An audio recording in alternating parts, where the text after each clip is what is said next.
Naypyidaw, the enigmatic city, emerged 2 decades ago under the auspices of Myanmar's controversial military dictatorship, which had previously rebranded the nation from Burma to Myanmar.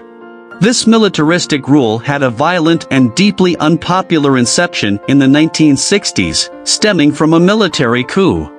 During those tumultuous times, a group of brave students dared to protest at Yangon University.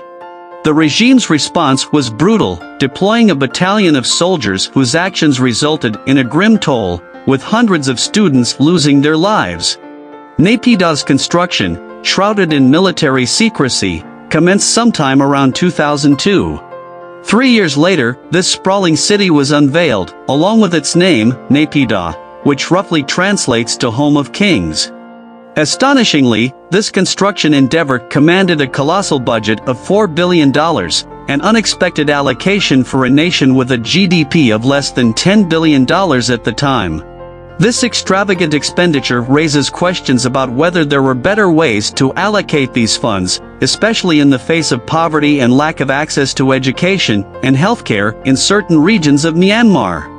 Regrettably, the military regime appeared indifferent to these pressing concerns, compounding the city's dubious legacy as a sprawling, eerie metropolis.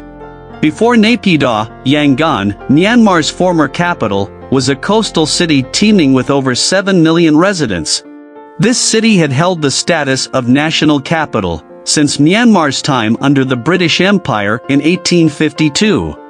Over a century later, Myanmar's authoritarian regime determined that Yangon was no longer suitable as the capital, citing overcrowding and strained infrastructure as the official reasons for this dramatic shift. Experts propose a different, more bizarre rationale behind Naypyidaw's construction. It is believed that the regime grew increasingly uneasy about Yangon's burgeoning population. They feared that a widespread revolt within the city would be challenging to quell due to the sheer number of civilians. The student protests at Yangon University were just one example of a series of demonstrations that hinted at the possibility of a more significant uprising. Furthermore, the regime harbored concerns about a potential naval attack by the United States from the Bay of Bengal, despite its improbability.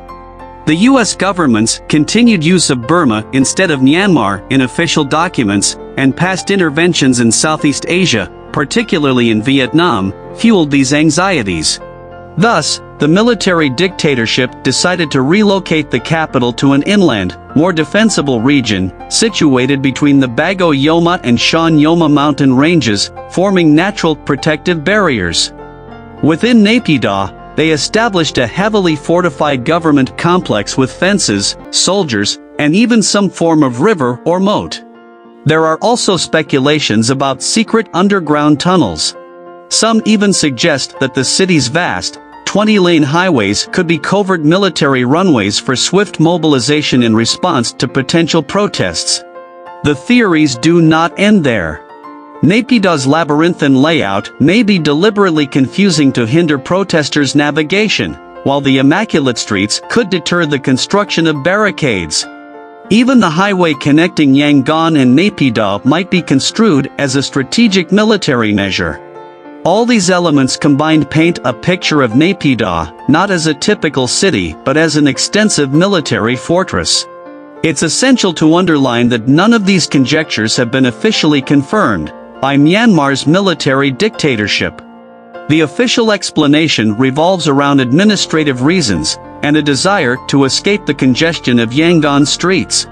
Yet, the enigmatic aura surrounding Naypyidaw invites us to consider that there may be more to this city than meets the eye. If you enjoyed this video, leave a like and subscribe to Wonderful Stories. Thank you for watching, and we'll see you in the next amazing video.